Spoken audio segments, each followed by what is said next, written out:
আপুনি বা মই শুনা কথাবোৰ কেতিয়াবা এখন কাণেৰে শুনি আনখন কাণেৰে উলিয়াই দিওঁ নেকি?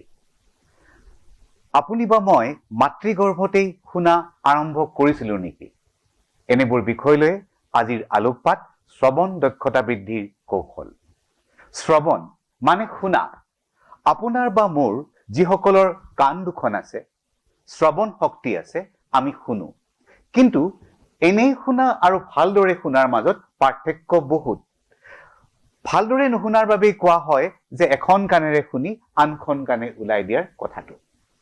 আচলতে আমি দুয়োখন কাণেৰে শুনো, কিন্তু শুনাৰ 1 ঘণ্টাৰ পিছত আমি শুনা কথাবোৰ যদি মনত ৰাখিবৰ চেষ্টা কৰোঁ, আমি দেখিবলৈ গম পাম যে আমি শুনাৰ 10ৰ পৰা মাত্ৰ 20% কথাহে মনত ৰাখিব পাৰোঁ।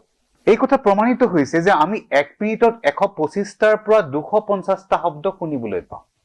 অথচ সেই 1 মিনিটতে আমি 1000ৰ পৰা 3000 শব্দ আমি চিন্তা কৰিব পাৰোঁ।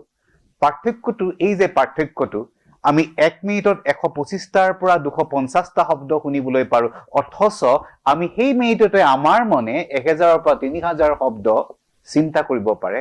ইয়াৰ কাৰণে আমি বহুত সময়ত শুনাৰ সময়ত আমি অন্য মনস্ক হৈ পৰোঁ আৰু সেইবাবে আমি শুনা কথাবোৰ মনত ৰাখিব নোৱাৰোঁ। বিষয়বস্তুৰ গভীৰতালৈ যোৱাৰ আগতে আমি এটা সৰু বিষয় উপস্থাপন কৰিব বিচাৰিছোঁ। বহুতে কয় আমি মাতৃগৰ্ভতে শুনা আৰম্ভ কৰোঁ। কথাটো সঁচানে? আচলতে মাতৃগৰ্ভৰ 18 সপ্তাহত আমাৰ মূৰৰ পৰা কাণবোৰ ওলাবলৈ আৰম্ভ কৰে আৰু মাতৃগৰ্ভতে 22ৰ পৰা 24 সপ্তাহৰ ভিতৰত আমাৰ শ্ৰৱণ ক্ষমতাৰ বিকাশ হয়। মাতৃগৰ্ভতে 25 সপ্তাহৰ পৰা আমি জন্ম লাভ কৰাৰ 5ৰ পৰা 6 মাহ সময়লৈকে আমাৰ যিটো শ্ৰৱণ ক্ষমতা, এই শ্ৰৱণ ক্ষমতা বিকশিত হৈ থাকে। এই কাৰণে আমি কোৱা হয় যে আচলতে আমি 22ৰ পৰা 24 সপ্তাহৰ ভিতৰত মাতৃগৰ্ভত থাকোঁতেই মাকৰ ভিতৰত থকা পেটৰ যিবিলাক শব্দ সেইবিলাক শুনা পায় আৰু 25 সপ্তাহৰ পৰা সেই মাতৃগৰ্ভত থকা শিশুটোৱে বাহিৰৰ কথাবোৰ শুনা পায়।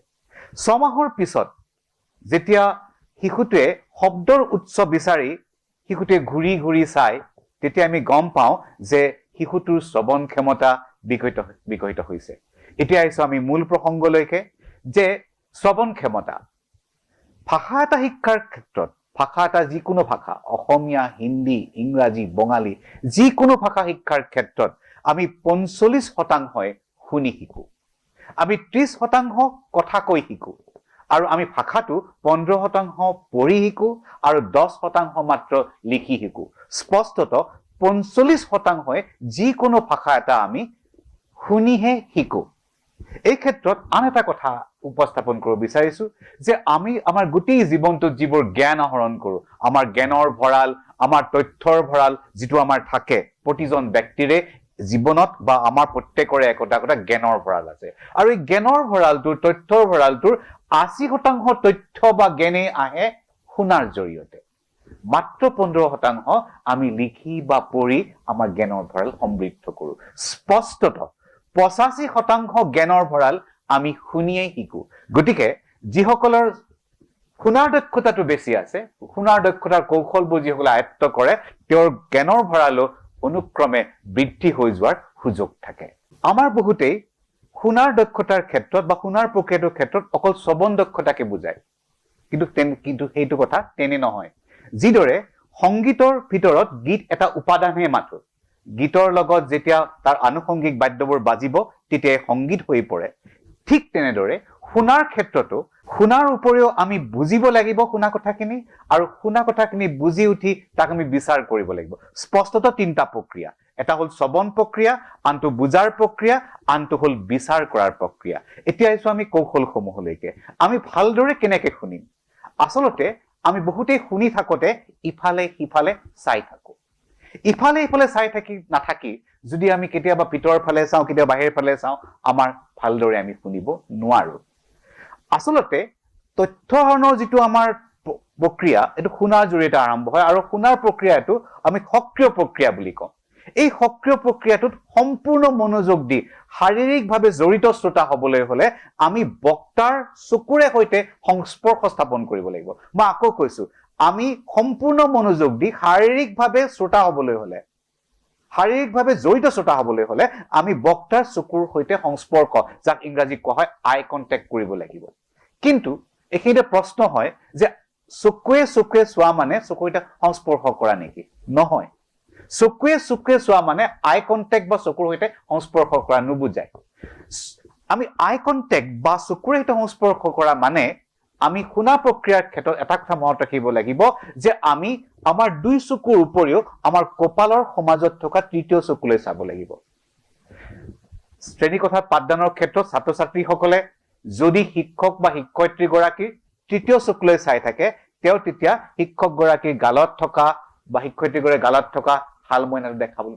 দেখি নাপায় তেওঁ কি পিন্ধি আছে চাই নাথাকিব নোৱাৰে তেওঁ চাই থাকিব লাগিব তৃতীয় চকুলৈ তেতিয়া যি কয় তাকেই শুনা পাব ঠিক তেনেদৰে আমি যদি সভা সমিতি বিলাকত আমি বক্তাজনৰ কথা শুনো আমি দেখা নাপালেও বহুত দূৰৰ পৰা হলে আমি আমাৰ চকুটো সেই বক্তা গৰাকী তৃতীয় চকুলৈ বনাব লাগিব যেতিয়া আমি তৃতীয় চকুলৈ চাম বক্তাজনৰ আমি তেতিয়া গোটেইখিনি কথা শুনিবলৈ পাম ঠিক তেনে সাধাৰণ আড্ডা এটা বহিলেও আমি বন্ধুসকলৰ মাজত যেতিয়া বন্ধুজনে কথা কব সেই বন্ধুজনৰ তৃতীয় চকুলৈ চালে আমি তেওঁৰ কথাখিনি ভালদৰে শুনা পাম এইখিনিতে আন এটা কথা আমি আমাৰ নেতিবাচক আচৰণবিলাক শুনাৰ ক্ষেত্ৰত বাদ দিব লাগিব নেতিবাচক আচৰণ মানে মই ক'ব বিচাৰিছো যে ছাত্ৰ ছাত্ৰীসকলে যেতিয়া শিক্ষকৰ পাঠদানত শুনি থাকে তেতিয়া কিছুমানে আনজনক কুটকুটাই দিয়ে কিছুমানে কাৰোবাৰ চুলিত ধৰি টানে কিছুমানে সৰু কাগজৰ টুকুৰাত লিখি ইজনে সিজনক দি দিয়ে এই কথাবোৰ আমি কোৱা হয় নেতিবাচক আচৰণ ঠিক তেনেদৰে সভা সমিতিবোৰত বহুতে যেতিয়া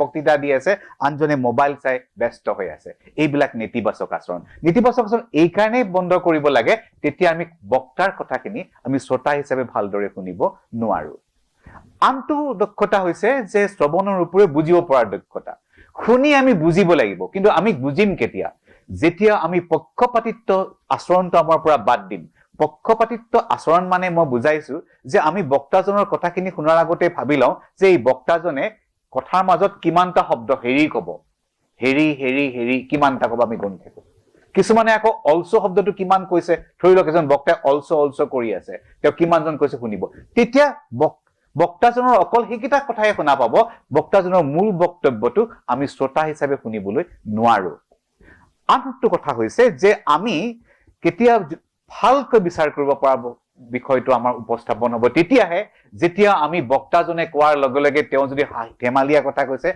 আমাৰ হাঁহি ওলাব তেওঁ যদি কিবা এটা কথাত আমাৰ সন্মতি বিচাৰিছে আমি লগে লগে মূৰ দুপিয়াব লাগিব বা আমি যেতিয়া হুকাৰ ধৰি থাকিম হয় তেতিয়া আমি বুজি পাম যে তেখেতে কোৱা কথাখিনি আমি বুজি পাইছো তেতিয়া আমাৰ কাম শুনা প্ৰক্ৰিয়াটো সুচল হ'ব আনটো প্ৰক্ৰিয়া হৈছে বিচাৰ কৰা প্ৰক্ৰিয়া শুনা প্ৰক্ৰিয়াৰ ক্ষেত্ৰত বিচাৰ প্ৰক্ৰিয়াটো অত্যন্ত গুৰুত্বপূৰ্ণ শুনি বুজিব লাগিব বুজি আমি বিচাৰ কৰিব লাগিব কিন্তু আমাৰ কথাটো হ'ল কি শুনি থকা সময়ত আমি প্ৰায়ে শ্ৰোতাসকলে বুজাৰ ক্ষেত্ৰত আমি বুজি পালেও আমি বিচাৰ কৰা প্ৰক্ৰিয়াটো আগতে আৰম্ভ কৰি দিওঁ শুনাৰ ঠিক 7 ছেকেণ্ড মান পিছতে আমি বিচাৰ কৰা এইটো এনেই কৈছে এওঁৰ কাম নাই এইবিলাক কথা সত্য নহয় এই যে বিচাৰ কৰা প্ৰক্ৰিয়াটো কৰক বিচাৰ কিন্তু শুনা প্ৰক্ৰিয়াৰ ক্ষেত্ৰত বিচাৰটো হ'ব লাগিব বিলম্বিত নহলে আমাৰ শুনা প্ৰক্ৰিয়াটো সম্পূৰ্ণ নহয় যেতিয়া সম্পূৰ্ণ কথাখিনি শুনা যাব তেতিয়াহে আমি শুনা কথাখিনি বুজি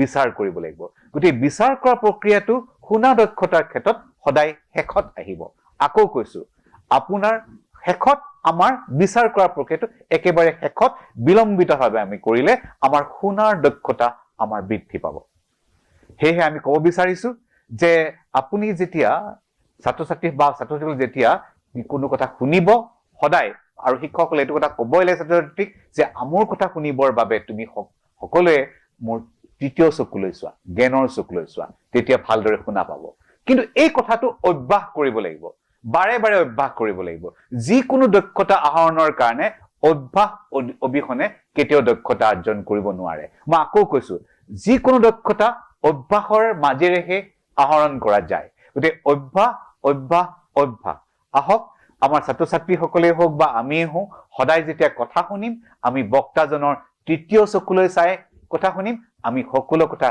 শুনিব পাৰিম আমি সকলো কথা বুজিব পাৰিম আমি সকলো কথা বিচাৰ কৰিব পাৰিম এইখিনি কৈ আজিৰ আলোকপাত অনুষ্ঠান ইয়াতে সামৰিছো।